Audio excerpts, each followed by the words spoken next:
سمجھتا ہوں کہ یہ میں عدلیہ کی بات نہیں کر رہا، میں ان ججز کی بات کر رہا ہوں جنہوں نے یہ کردار ادا کیا ہے، اور آج بھی کچھ نہیں بدلا، آج بھی وہی کردار ادا کر رہے ہیں.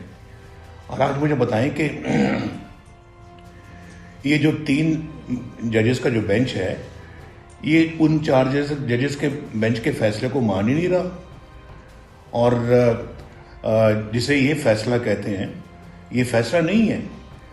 اور یہ خود جج صاحبان کی زبان میں ون مین شو ہے یہ.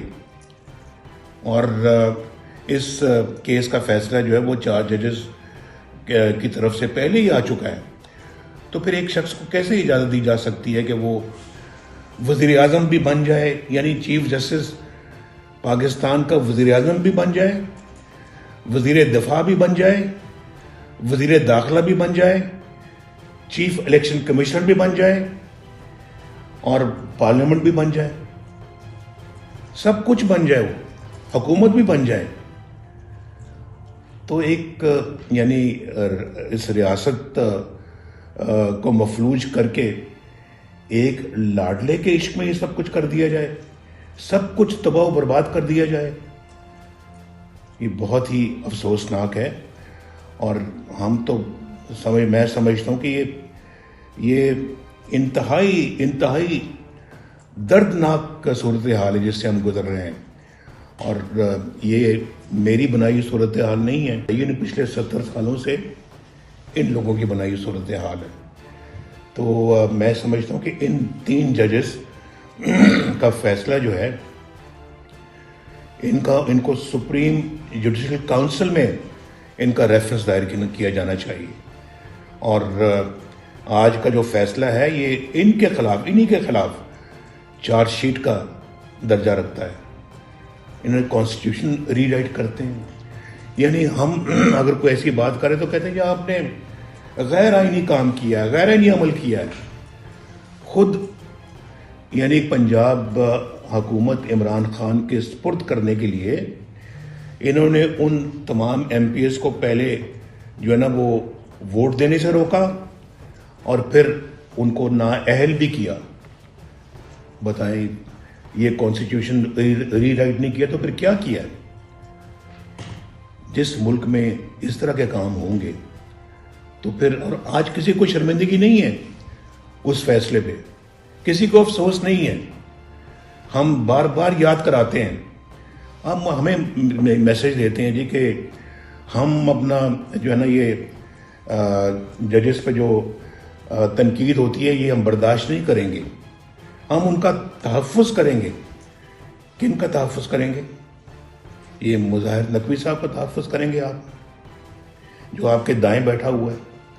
میں نے پہلے بھی کہا تھا انسان اپنے دوستوں سے پہچانا جاتا ہے. تو اس طرح کے کرپٹ ججز کی جب آپ تحفظ کریں گے تو پھر آپ ادارے کا کیا تحفظ کریں گے؟ فل کورٹ بنانے میں کیوں پس و پیش کی گئی ہے؟ کیوں ان 3 بینچوں پہ ہی اصرار کیا گیا ہے؟ فل کورٹ جس پہ سب کا جو ہے وہ اعتماد ہے، تو اس کو بنانے میں کیا امر مانے تھا؟ یہ مجھے سمجھ نہیں آتی. جب دال میں کالا ہوتا ہے نا تب یہ باتیں ہوتی ہیں. میاں صاحب 2000 یہ دال میں کالا ہے تو یہ ایکسپیکٹ کیا جا رہا تھا اس قسم کا فیصلہ. بالکل دال میں کالا ہے. اسی طرح جب فیصلہ کیونکہ فل کورٹ میں نہیں آنا تھا، اس 3 ممبر بینچ سے ہی آنا تھا یا آ سکتا تھا، کروا دیا. اچھا میاں صاحب، ہم نے دیکھا کہ 2017 نگران ججز لگوا کے آپ کو سزائیں کروائی گئیں، آپ کی اور آپ کی بیٹی کو. اس کے بعد آپ کو نااہل کروایا گیا، پارٹی صدارت سے بھی کیا گیا. اس بینچ میں جو میری علم کے مطابق 2 ججز تو وہ ہیں جو ڈائریکٹ آپ کے خلاف فیصلہ دیتے رہے ہیں. جی اور کہہ رہے ہیں. اور اس میں چیف جسٹس عطا بندیال صاحب وہ بھی، اور اس میں جو اعجاز الاحسن صاحب ہیں وہ بھی، دونوں وہ ججز ہیں جنہوں نے ہمارے خلاف فیصلے دیے، میرے خلاف فیصلے دیے ہیں. آج میرے حق میں فیصلے کیوں دیں گے؟ سیدھی بات. اور یہ 3 میں سے 2 لوگ ہیں، یہ 2 لوگ یعنی کہ میرے خلاف بالکل وہ ظالمانہ فیصلوں کا حصہ ہیں. یہ ساری عمر کے لیے مجھے ڈسکوالیفائی کیا، جس میں خود ہی کہتے ہیں جی کہ یہ بہت کالا فیصلہ تھا، یعنی یہ تو افسوسناک فیصلہ تھا. پھر کیوں دیا آپ نے؟ اور آج بتائیں پھر، اگر کالا تھا تو کیا آپ نے اس کو سفید کیا، اس کو بدلا؟ میرے خلاف آج پورا ملک جانتا ہے کہ فیصلہ غلط تھا اور بیٹے سے تنخواہ نہیں لی، اور اس کے باوجود مجھے آپ نے وزارت عظمیٰ سے ہٹا دیا۔ پورے ملک میں کنسنسس ہے، اس کا سو موٹر نوٹس لیا آپ نے، اس فیصلے کے اوپر کو بینچ بنایا آپ نے۔ آپ بتائیں ذرا، یعنی کہ اگر آپ کے اندر آنیسٹی ہے یا کوئی اپنا دیانتداری ہے اگر آپ کے اندر، تو پھر آپ کو بینچ بنانا چاہیے تھا۔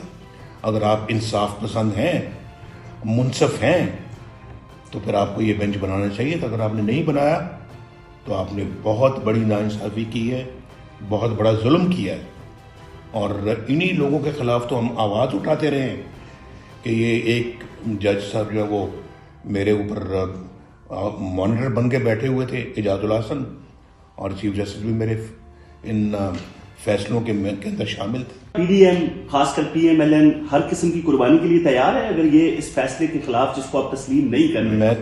میں تو اپنی پارٹی کو یہی کہہ چکا ہوں جو میں آپ کے سامنے کہہ چکا ہوں، اور جو قوم کے سامنے میں نے کہا ہے، میرا یہی نظریہ ہے، اور پارٹی کو بھی میں نے یہی کہا ہے، اور آئندہ بات ہوگی تو میں یہی میسج دوں گا انشاءاللہ۔ کیا سپریم کورٹ میں بغاوت ہو چکی ہے؟ ایک بڑی تعداد جسٹس قاضی فائزی صاحب جیسے ججز نے جنہوں نے ایک فیصلہ دیا اس کو آج انڈو کیا گیا 6 رکنی بنچ بنا کے۔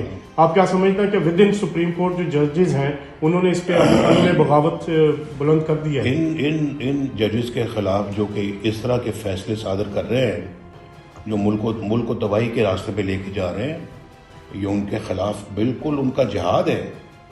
اس کو جہاد کہیں آپ، ان ججز کو میں سمجھتا ہوں کہ جو ان کی کوششیں ہیں وہ بالکل جہاد۔ بہت شکریہ۔